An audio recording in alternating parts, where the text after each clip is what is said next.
but she is dead.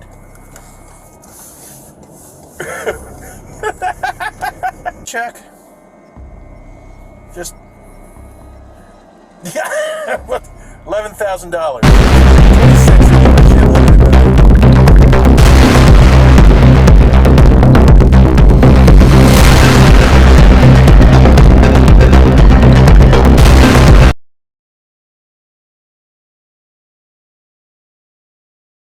ನಮಸ್ಕಾರ ವೀಕ್ಷಕರೇ, ನಾನು ನಿಮ್ಮ ರಾಘು ನಾಯ್ಕ್, RN24 ವಾಯ್ಸ್ ಕಾರವಾರಕ್ಕೆ ಸ್ವಾಗತ ವೀಕ್ಷಕರೇ. ಏನಂದರೆ ಇದು ಜಾಗತಿಕ ಮಟ್ಟದಲ್ಲಿ ಅತಿ ದೊಡ್ಡ ಸುದ್ದಿಯಾದ ಒಂದು ನ್ಯೂಸನ್ನು ನಾನು ನಿಮಗೆ ಹೇಳ್ತಾ ಇದ್ದೇನೆ ವೀಕ್ಷಕರೇ. ಏನಂದರೆ ಮೂಲತಃ ಭಾರತ ದೇಶದ ಆಂಧ್ರ ಪ್ರದೇಶದ ಕನ್ನೂರು ಗ್ರಾಮದ ಒಬ್ಬ ಹೆಣ್ಣುಮಗಳು ಅಮೆರಿಕಾದಲ್ಲಿ ವಿದ್ಯಾಭ್ಯಾಸಕ್ಕಾಗಿ ಹೋಗಿರ್ತಾಳೆ. ಅಲ್ಲಿ ಏನೋ ಸೆಟ್ಲ್ ಮಾಡಲಿಕ್ಕೆ, ಅಂದರೆ ವಿದ್ಯಾಭ್ಯಾಸ ಮಾಡಿ ಅಲ್ಲೇ ಜಾಬ್ ಮಾಡಿ ಅಲ್ಲೇ ಒಂದು ಸೆಟ್ಲ್ ಆಗಬೇಕಂತ ಹೇಳ್ಕೊಂಡು ಅವ್ರ ಕುಟುಂಬದ್ದು ಕೂಡ ಆಸೆ ಇರುತ್ತೆ. ವಿದ್ಯಾರ್ಥಿನಿ ಹೆಸರು ಜಾನ್ವಿ ಕಂದುಳ. ಈಕೆ ವಯಸ್ಸು 22ರಿಂದ 23 ವರ್ಷ ಆಗಿರ್ತದೆ. ತುಂಬ ಒಳ್ಳೆ ಸ್ವಭಾವ ವಿದ್ಯಾರ್ಥಿನಿ, ಮತ್ತು ಬಹಳ ಬ್ರಿಲಿಯಂಟ್.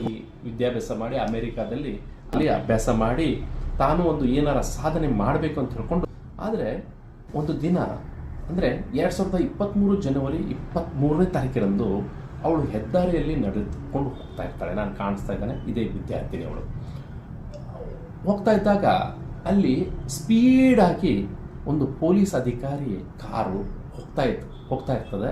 ಇವಳು ತನ್ನ ಪಾಡಿಗೆ ತಾನು ಹೋಗ್ತಾ ಇರ್ತಾಳೆ ಪಾಪ ಸೈಡಿಂದ. ಆದರೆ ಪೊಲೀಸ್ ಅಧಿಕಾರಿ ಕಾರು ಇವಳಿಗೆ ರಭಸಕ್ಕೆ ಡಿಕ್ಕಿ ಹೊಡೆದದ್ದಕ್ಕೆ ಇವಳು 150 ಫೀಟು ಉದ್ದ ಆಳದಿಂದ ಕೆಳಗೆ ಬಿದ್ದುಕೊಂಡು ಇವಳು ಸಾವನ್ನಪ್ತಾಳೆ. ಅಂದರೆ ಪೊಲೀಸ್ ಅಧಿಕಾರಿ ಒಬ್ಬರು ಸ್ಪೀಡ್ ಹೋಗಬೇಕಾದ್ರೆ ಅಲ್ಲಿ ಅವಳಿಗೆ ರಭಸಕ್ಕೆ ಅವಳಿಗೆ ಹಿಂದುಗಡೆಯಿಂದ ಬಂದುಕೊಂಡು ಡಿಕ್ಕಿ ಮಾಡಿದಾಗ ಅವಳು ಮೇಲಿಂದ ಕೆಳಗೆ ಬಿದ್ದುಕೊಂಡು ಅಲ್ಲೇ ಸ್ಪಾಟಲ್ಲಿ ಸಾವನ್ನಪ್ತಾಳೆ. ಆದರೆ ಇದು ಈ ಒಂದು ಸಾವು ಆ ಪೊಲೀಸ್ ಅಧಿಕಾರಿ ಬಂದು ನೋಡ್ತಾನೆ ಏನಾಗಿದೆ ಅವಳಿಗೆ ಅಂತ. ಆದರೆ ಅವಳು ಆ ಟೈಮಲ್ಲಿ ಸತ್ತೋಗಿರ್ತಾಳೆ. ಪೊಲೀಸ್ ಅಧಿಕಾರಿ ಏನು ಹೇಳ್ತಾರೆ ಅಂದರೆ, ತಮ್ಮ ಮೇಲಧಿಕಾರಿಗೆ ನನ್ನ ಕಾರು ನಾನು ಹೋಗಬೇಕಾದ್ರೆ ಒಂದು ಆಕ್ಸಿಡೆಂಟ್ ಆಯಿತು, ಅವಳು ಸ್ಪಾಟಾಗಿ ಹೋಗಿದ್ದಾಳೆ. ಆದರೆ ಈ ಹೆಣ್ಣುಮಗಳು ಸಿಯಾಟಲ್ ಭಾಗದಲ್ಲಿ ನಾರ್ತ್ ಈಸ್ಟ್ದಲ್ಲಿ ಸ್ನಾತಕೋತ್ತರ ಪದವಿ ಕಲಿತಾ ಇರ್ತಾಳೆ. ಅಷ್ಟರಲ್ಲಿ ಪಾಪ ಇವಳಿಗೆ ಈ ಒಂದು ಪೊಲೀಸ್ ಅಧಿಕಾರಿಯ ಕಾರು ರಭಸಕ್ಕೆ ಡಿಕ್ಕಿಯಾದ ಕಾರಣ ಇವಳು ಸ್ಫೋಟಲ್ಲೇ ಸಾವನ್ನಪ್ತಾಳೆ. ಆದರೆ ಏನಿದೆ ಈ ಪ್ರಕರಣ ಅಂದರೆ, ಈ ಪ್ರಕರಣದಲ್ಲಿ ಏನಂದ್ರೆ ಇವರ ಕುಟುಂಬದವರು ಪಾಪ ಲಕ್ಷಾಂತರ ಖರ್ಚು ಮಾಡಿ ಇವಳಿಗೆ ವಿದ್ಯಾಭ್ಯಾಸಕ್ಕೆ ಅಮೆರಿಕ ಕಳಿಸಿರ್ತಾರೆ. ಸ್ನಾತಕೋತ್ತರ ಪದವಿ ಮುಗಿಸಿ ನಮ್ಮ ಮಗಳು ಏನಾರ ಅಲ್ಲಿ ಒಳ್ಳೆ ಹುದ್ದೆಲಿರ್ಬೋದು, ಅಮೆರಿಕಾದಲ್ಲಿ ಒಳ್ಳೆ ಸೆಟ್ಲ್ ಆಗ್ಬೋದು ಅಂತ ಹೇಳ್ಕೊಂಡು ಅವ್ರ ಕುಟುಂಬದ ಒಂದು ಆಸೆ ಇರುತ್ತೆ. ಆದರೆ ಪೊಲೀಸ್ ಅಧಿಕಾರಿ ಏನಂದರೆ, ಪೊಲೀಸ್ ಅಧಿಕಾರಿ ಬಹಳಷ್ಟು ಸ್ಪೀಡ್ ಇದ್ದ ಕಾರಣ ಅವಳು ಸಾವನ್ನಪ್ಪಿರ್ತಾಳೆ. ಆದರೆ ಅಲ್ಲಿಯ ಸರ್ಕಾರ, ಅಲ್ಲಿಯ ಆಡಳಿತ ವರ್ಗ ಏನಂದರೆ ಸ್ವಲ್ಪ ಮಟ್ಟ ಪರಿಹಾರನ ಅವಳಿಗೆ ಘೋಷಣೆ ಮಾಡ್ತಾರೆ. ಆದರೆ ಅಷ್ಟಕ್ಕೆ ಅಲ್ಲಿ ಅಮೆರಿಕಾದಲ್ಲಿ ಇದ್ದಂತಹ ಭಾರತೀಯ ನಾಗರಿಕರು, ಅದೇ ರೀತಿ ಭಾರತದಲ್ಲಿದ್ದ ನಾಗರಿಕರು ತೀವ್ರವಾದ ಪ್ರತಿಭಟನೆಯನ್ನು ಶುರು ಮಾಡ್ತಾರೆ. ಏನಂದರೆ, ನಮ್ಮ ಒಬ್ಬ ಹೆಣ್ಣುಮಗಳಿಗೆ, ಅಂದರೆ ನಮ್ಮ ಒಬ್ಬ ವಿದ್ಯಾರ್ಥಿನಿಗೆ ಇಷ್ಟು ಪರಿಹಾರಕ್ಕೆ ನಮಗೆ ಸಾಕಾಗಲ್ಲ, ನಮಗೆ ಹೆಚ್ಚಿನ ಪರಿಹಾರ ಬೇಕು ಅಂತ ಹೇಳ್ಕೊಂಡು ಅವರು ಹೋರಾಟ ಮಾಡ್ತಾರೆ. ಅಷ್ಟರಲ್ಲಿ 7 ತಿಂಗಳ ನಂತರ ಏನಾಗುತ್ತೆ ವೀಕ್ಷಕರಂದ್ರೆ, ಪೊಲೀಸ್ ಅಧಿಕಾರಿ ಹೆಸರು ಡೇನಿಲ್ ಅಡಲ್ ಅಂತ. ಈತ ಏನ್ ಮಾಡ್ತಾನಂದ್ರೆ, ಇಳಿದು ಬಂದ್ಕೊಂಡು ಆ ಹೆಣ್ಣುಮಗಳನ್ನ ನೋಡ್ಕೊಂಡು ಅಪಹಾಸ್ಯ ಮಾಡ್ತಾನೆ. ಯಾಕೆ ಏನು ಅಪಹಾಸ್ಯ ಮಾಡ್ತಾನಂದ್ರೆ, ಈ ಅಧಿಕಾರಿ ಡೆನಿಲ್ ಅಡಲ್, ಈ ಅಧಿಕಾರಿ, ಪೊಲೀಸ್ ಅಧಿಕಾರಿ ತಮ್ಮ ಮೇಲಧಿಕಾರಿಗೆ ಫೋನ್ ಮಾಡ್ಕೊಂಡು ಹೇಳ್ತಾನೆ, ಇವಳು ಏನು ಗಣ್ಯ ವ್ಯಕ್ತಿ ಅಲ್ಲ, ನನ್ನ ಕಾರಿಗೆ ಕಾರಲ್ಲಿ ಸಿಕ್ಕಿ ಬಿದ್ದಿದ್ದಾಳೆ, ಇವಳಿಗೆ ಒಂದು $11 ಅಷ್ಟು ಪರಿಹಾರ ನೀಡಿ ಅಂತ ಹೇಳ್ಕೊಂಡು ಹೇಳಿ ಅಪಹಾಸ್ಯದಿಂದ ನಗ್ತಾನೆ. ಅದು ಆ ಫೋನಲ್ಲಿ ಮಾತಾಡ್ತಾ ನಗ್ತಾನೆ. ಮತ್ತು ಇವಳೇನು ಗಣ್ಯ ವ್ಯಕ್ತಿ ಅಲ್ಲ ಅಂತ ಹೇಳ್ಕೊಂಡು ಅವಳ ಬಾಡಿ ಮುಂದೆನೆ ಈ ರೀತಿ ನಗ್ತಾನೆ. ನಕ್ಕಿದ ಕೂಡಲೇ ಏನಾಗ್ತದೆ ವೀಕ್ಷಕರೇ, ನೋಡಿ, ಆ ಪೊಲೀಸ್ ಅಧಿಕಾರಿಗೆ ಸ್ವಲ್ಪ ಕೂಡ ಜ್ಞಾನ ಇರುವುದಿಲ್ಲ. ತನ್ನ ಬಾಡಿ ಕ್ಯಾಮರಾ ರೆಕಾರ್ಡ್ ಆಗಿರ್ತದೆ ಅಂತ ಹೇಳ್ಕೊಂಡು ಅವ್ನಿಗೆ ಸ್ವಲ್ಪ ಕೂಡ ಜ್ಞಾನ ಇರುವುದಿಲ್ಲ.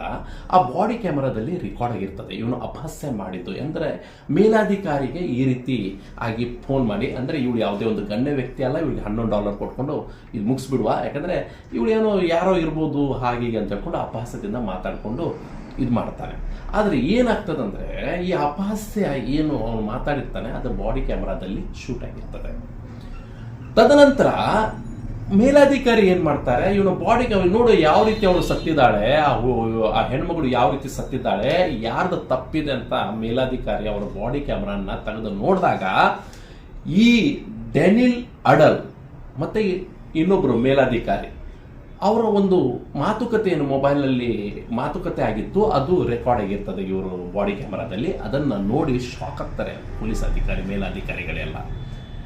ನಮ್ಮ ಪೊಲೀಸ್ ಅಧಿಕಾರಿಗಳು ಈ ರೀತಿ ಮಾತಾಡ್ತಾರಲ್ಲ ಅಂತ ಹೇಳ್ಕೊಂಡು ಇಬ್ಬರನ್ನ ಕೂಡ ವಜಾ ಮಾಡಿ ಶೂಟ್ ಆಗಿದ್ದಂಥ ಬಾಡಿ ಕ್ಯಾಮ್ರಾದಲ್ಲಿ ಅದು ಸಿಕ್ಕಾಪಟ್ಟೆ ವೈರಲ್ ಆಗುತ್ತೆ, ಎಲ್ಲ ಪತ್ರಿಕೆ ಟಿವಿ ಮಾಧ್ಯಮದಲ್ಲೂ ಕೂಡ ಬರುತ್ತೆ. ತದನಂತರ ಅವರನ್ನ ಇಬ್ಬರೂ ಅಧಿಕಾರಿಗಳನ್ನ ಸಸ್ಪೆಂಡ್ ಮಾಡಿ ಅವರಿಗೆ $5,000 ನೀಡಬೇಕು ಅಂತ ಹೇಳ್ಕೊಂಡು ಅದು ಕೂಡ ಶಿಕ್ಷೆ ನೀಡ್ತಾರೆ ಅಲ್ಲಿಯ ಆಡಳಿತ ವರ್ಗ. ನೋಡಿ ಕೂಡ ಸತ್ಯ ಯಾವಾಗಲೂ ಸತ್ಯಮೇವ ಜಯತೆ. ಯಾಕಂದ್ರೆ ಆ ಬಾಡಿ ಕ್ಯಾಮ್ರಾದಲ್ಲಿ ಶೂಟ್ ಆದಂತಹ ವಿಡಿಯೋ ನೋಡಿಕೊಂಡು ದಂಗಾದ ಅಧಿಕಾರಿಗಳು ಮತ್ತು ಆಡಳಿತ ವರ್ಗದವರು ಈ ಕುಟುಂಬಕ್ಕೆ ಹೆಚ್ಚಿನ ಪರಿಹಾರಕ್ಕೆ ಅಂದ್ರೆ 262 ಕೋಟಿ, ಭಾರತದ 262 ಕೋಟಿ ರೂಪಾಯಿಯಷ್ಟು ಅವರಿಗೆ ಹೆಚ್ಚಿನ ಪರಿಹಾರ ಆಗಿ ನೀಡ್ತಾರೆ ವೀಕ್ಷಕ. ಇದು ನೋಡಿ $29 ದಶಲಕ್ಷ ಹೇಗೆ ಸಿಗುತ್ತೆ ಅಂದ್ರೆ ಈ ಜಾನ್ವಿ ಅವರ ಕುಟುಂಬದವರು ಈ ಒಂದು ಬಾಡಿ ಕ್ಯಾಮರಾನ ಅದು ವಿಡಿಯೋನ ತಗೊಂಡು ಕೋರ್ಟಿಗೆ ದಾಖಲು ಮಾಡ್ತಾರೆ, ಸಿವಿಲ್ ಕೋರ್ಟಿಗೆ ದಾಖಲು ಮಾಡ್ತಾರೆ. ಅಲ್ಲಿ ಕೋರ್ಟ್ ಆರ್ಡರ್ ಆಗುತ್ತೆ. ಅಲ್ಲಿ ಅಮೆರಿಕದ ಕೋರ್ಟ್ ಆರ್ಡರ್ ಏನು ಮಾಡ್ತಾರೆ ಅಂದರೆ ಇವರಿಗೆ $29 ದಶಲಕ್ಷ ಇವ್ರು ವಿನ್ ಆಗ್ತಾರೆ, ಕುಟುಂಬದವರು ವಿನ್ ಆಗ್ತಾರೆ, ಈ ಕೇಸ್ ವಿನ್ ಆಗುತ್ತೆ. ಅದ ನಂತರ ಪರಿಹಾರ ಆಗಿ $29 ದಶಲಕ್ಷ ಅಂದರೆ ನಮ್ಮ ಭಾರತ ದೇಶದ ರೂಪಾಯಿ ಮೊತ್ತದಲ್ಲಿ 262 ಕೋಟಿ. ನೋಡಿ, ಅಮೆರಿಕದಲ್ಲಿ ಎಂದೂ ಕೂಡ ಇಷ್ಟು ಪರಿಹಾರ ಯಾರಿಗೂ ನೀಡಿದ್ದಿಲ್ಲ ವೀಕ್ಷಕರೇ. ಇದು ಪ್ರಥಮ ಬಾರಿಗೆ ನೀಡಿದಂಥ ಇದು ಇಷ್ಟು ಪರಿಹಾರ. ಇವತ್ತು ಕೂಡ ಅಮೆರಿಕದಲ್ಲಿ ಚರ್ಚೆ ಆಗ್ತಾ ಇದೆ. ಇಷ್ಟು ದೊಡ್ಡ ಪರಿಹಾರ ಮೊತ್ತ ನಾವು ಎಲ್ಲ ಕಡೆ ಜಾಗತಿಕ ಮಟ್ಟದಲ್ಲಿ ಎಲ್ಲ ಸೋಷಿಯಲ್ ಮೀಡಿಯಾದಲ್ಲಿ ಎಲ್ಲ ಪತ್ರಿಕೆ ಟಿವಿ ಮಾಧ್ಯಮದಲ್ಲಿ ಕೂಡ ಎಲ್ಲ ದೇಶಾದ್ಯಂತ ಇದು ಒಂದು ಸದ್ದು ಮಾಡ್ತಾ ಇದೆ. ಈ ನೋಡಿ ಆ ಜಾನ್ವಿ ಅಂತ ಒಬ್ಬ ಹೆಣ್ಣು ಮಗಳನ್ನ ನಾವು ಇವತ್ತು ಕಳ್ಕೊಂಡಿವೆ. ಆದ್ರೆ ಪೊಲೀಸ್ ಅಧಿಕಾರಿ ರ್ಯಾಶ್ ಡ್ರೈವಿಂಗ್ ಯಾಕೆ ಮಾಡ್ತಾ ಇದ್ರಂದ್ರೆ ಅಲ್ಲಿ ಒಬ್ಬ ಏನೋ ಡ್ರಗ್ಸ್ ಕೇಸಿಗೆ ಹೋಗ್ತಾ ಇದ್ರಂತ ಒಂದು ಸುದ್ದಿ ಇದೆ ವೀಕ್ಷಕರೇ. ಆ ಡ್ರಗ್ಸ್ ಅನ್ನ ಹಿಡಿಲಿಕ್ಕೆ ಇವರು ಈ ರೀತಿ ಸ್ಪೀಡ್ ಹೋಗ್ತಾ ಇದ್ರು. ಆದ್ರೆ ಇದು ಆ ರೀತಿ ಬರಲ್ಲ ವೀಕ್ಷಕರೇ. ಆದ್ರೆ ಈ ಪೊಲೀಸ್ ಅಧಿಕಾರಿ ಅಲ್ಲಿ ಹೆಣ್ಣು ಮಗಳು ಬಿದ್ದಾಗ ಇವಳು ಯಾರೋ ಒಬ್ಳು ಒಂದು ಹೆಣ್ಣು ಮಗಳು ಬಿದ್ದಿದ್ದಾಳೆ, ಗಾಡಿ ಮಧ್ಯದಲ್ಲಿ ಬಂದಿದ್ದಾಳೆ, ಮತ್ತೆ ಇವಳಿಗೆ $11 ಪರಿಹಾರ ನೀಡಿ ಇವಳೇನು ದೊಡ್ಡ VIP ಅಲ್ಲ, ಮತ್ತೆ ಒಬ್ಬಳು ಗಂಡ ವ್ಯಕ್ತಿನೂ ಅಲ್ಲ ಅಂತ ಹೇಳ್ಕೊಂಡು ದೊಡ್ಡದಾಗಿ ನಕ್ಕಿ ಒಬ್ಬ ಮೇಲಾಧಿಕಾರಿಗೆ ಹೇಳುವ ಸನ್ನಿವೇಶ ಅದು ಬಾಡಿ ಕ್ಯಾಮರಾದಲ್ಲಿ ಶೂಟ್ ಆಗಿರ್ತದೆ ವೀಕ್ಷಕರೇ. ಇದಷ್ಟು ಇವತ್ತಿನ ಸುದ್ದಿ ವೀಕ್ಷಕರೇ. ಯಾಕಂದ್ರೆ ಈ ಜಾನ್ವಿ ಕುಟುಂಬಕ್ಕೆ ಒಂದು ಪರಿಹಾರ ಸಿಕ್ಕಿದೆ. ನೋಡಿ, ಈಗ ಎಲ್ಲ ಕಡೆ ಟ್ರಾಫಿಕ್ ಜಾಮು, ನಮ್ಮ ಭಾರತ ದೇಶದಲ್ಲಿ ಕೂಡ ಟ್ರಾಫಿಕ್ ಜಾಮ್ ಆಗಿರ್ತದೆ. ಯಾರಿಗೋ ತಪ್ಪು ಮಾಡಿರ್ತಾರೆ, ಯಾರಿಗೋ ಇದಾಗಿರ್ತದೆ. ಪರಿಹಾರ ಕೂಡ ನಮ್ಮ ಸಿಗತ್ತೆ ವೀಕ್ಷಕರೇ. ನಮ್ಮಲ್ಲಿ ಕೂಡ ಪರಿಹಾರ ಸಿಗುತ್ತೆ, ಆದರೆ ಇಷ್ಟು ದೊಡ್ಡ ಮೊತ್ತ ನಮ್ಮಲ್ಲಿ ಸಿಗಲ್ಲ. ಆದರೆ ಈ ರ್ಯಾಶ್ ಡ್ರೈವಿಂಗ್ ಯಾರು ಮಾಡ್ತಾರಲ್ಲ ವೀಕ್ಷಕರೇ, ಅವರ ಲೈಸೆನ್ಸ್ ಕೂಡ ಜಪ್ತು ಮಾಡಬೇಕು. ಅವರ ಲೈಸೆನ್ಸ್ ಕೂಡ ಈಗ ಎಲ್ಲ ಕಡೆ CCTV ಫುಟೇಜ್ ಇದೆ, ಯಾರು ತಪ್ಪು ಅಂತ ಗೊತ್ತಾಗುತ್ತೆ. ಯಾರು ತಪ್ಪಿದೆ ಡ್ರಿಂಕ್ ಆ್ಯಂಡ್ ಡ್ರೈವ್ ಮಾಡ್ತಾರೆ ಅವ್ರ ಲೈಸೆನ್ಸ್ ಕೂಡ ರದ್ದು ಮಾಡಬೇಕು ವೀಕ್ಷಕರೇ. ಥ್ಯಾಂಕ್ ಯು, ಶುಭರಾತ್ರಿ. But she is dead.